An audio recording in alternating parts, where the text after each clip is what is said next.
What's going on, guys? My name is Matt and I have been a lifelong iPhone user. My first smartphone was an iPhone, and every few years after that I upgraded to a new one. And there's reason for that. It's because for the most part my iPhones have just worked and they've worked well. Because I had invested in the Apple ecosystem, became familiar and comfortable with the OS, and never had any awful experiences with any of my devices, I never really saw any reason to even consider getting an Android phone.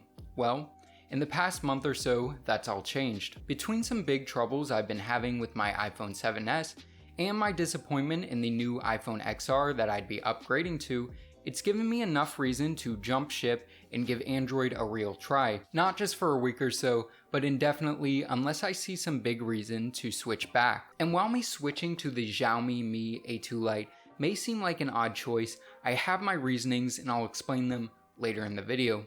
So let's dive deeper into why I'm switching.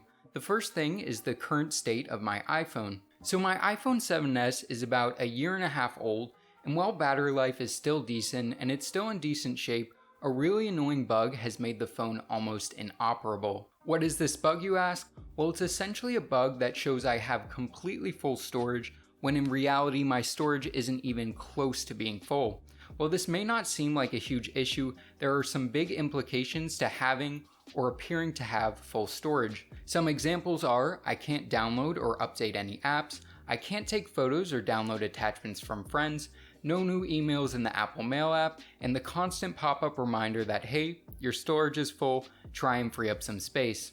Now, some of you may be saying that I'm just crazy and I must not know how much stuff I've actually put on my phone. Well, I made a spreadsheet and input all of my app and system data and calculated I only actually had 18 of the 32 gigabytes used up on my phone. So, is there any solution to this? Googling the problem sees a host of other people reporting the same issue, with the only solution offered to be to back up your phone, completely reinstall the OS, which I've done a number of times. This fixes the problem for a day or so, then the problem appears again no matter how much data I've actually have on my device. This bug also seems to cause apps to frequently crash or not open up at all, and causes me to have to restart the device many times throughout the day. So now that you've heard my gripes with my current phone, time to talk about my gripes with the iPhone XR. Well, an 828p LCD screen, no fingerprint scanner, and a battery under 3000 mAh aren't awful. The fact this phone is priced at $750 to start seems to be a bit overpriced. With Apple's constant push for design over function and heavy focus on creating the thinnest device possible, over the years they've eliminated some of my most important smartphone features. These include the headphone jack, fingerprint reader, and a large battery. Because of all this, I've done some research and decided on giving the Xiaomi Mi A2 Lite a try as my first ever Android smartphone. And so far, it's been pretty good. Now you may be saying, but Matt, the Mi A2 Lite is a $200 phone and the iPhone is a $750 phone.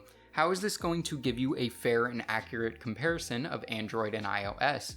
Well, in all honesty, I'm not a smartphone power user. I don't game on my phone, I don't do content creation on my phone, I don't do any crazy multitasking, so I don't need the most powerful phone ever.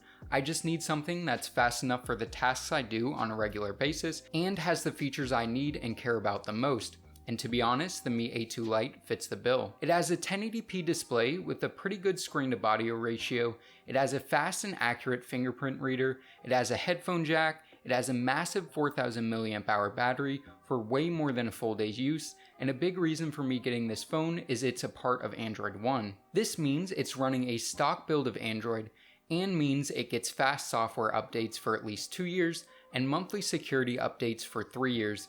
Getting a phone with stock or near stock Android was a pretty high priority for me, as from what I've heard, stock is the way to go, as some companies' skins can be intrusive and inefficient, and I didn't want that to be a factor in evaluating my experience. So let's get into some more specs of the Mi A2 Lite. This phone has two versions, a 3GB of memory and 32GB of storage version for $160, and a 4GB of memory and 64GB storage version for $180.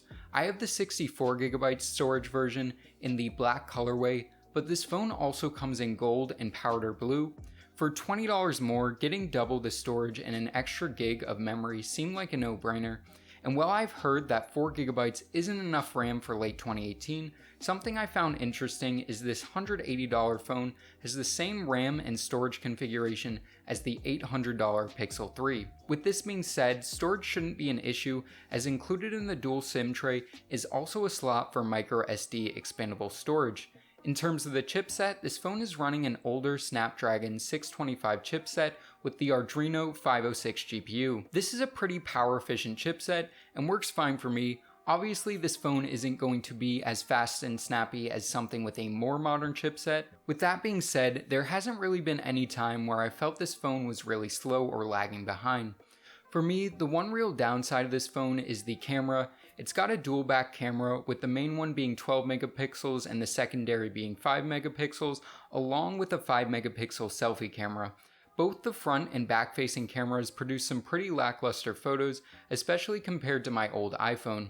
I wish Xiaomi had just used one better camera on the back instead of two mediocre ones. In terms of the physical aspects of this phone, the screen is a 5.8-inch 1080p panel with a 19:9 aspect ratio, which looks pretty good but definitely doesn't get quite as bright as my old iPhone. It of course has a notch, which I've gotten used to at this point, and the bezels are relatively thin considering it's an LCD panel and a budget phone. The back and sides of the phone are aluminum with a plastic band at the top and bottom. The back also has a well-placed fingerprint scanner. The top edge of the phone has a headphone jack and IR blaster for use as a remote.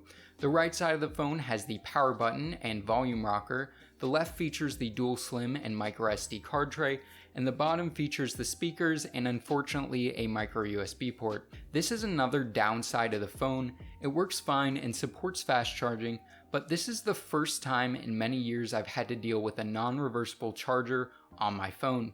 The phone is definitely a bit bulky, which is due to the large battery and budget design, but for me it's not too big. I find without a case the phone's pretty uncomfortable to hold, but with the included silicone case I find it very comfortable. Overall, for the last week or so I've had this phone, it's worked really well, and while this was just a quick overview, I'll have a full review up in around a week or so get subscribed so you can be notified of that when it comes out. As you can see, there were a number of reasons why I wanted to ditch my iPhone and try out an Android phone, and I think I've found a really good phone that fits my needs and will give me a real taste of what Android is all about. So yeah guys, I think this wraps this video up. I hope you guys enjoyed it. If you did, make sure to give it a thumbs up as well as consider subscribing. And this is Matt from Tech by Matt, signing out.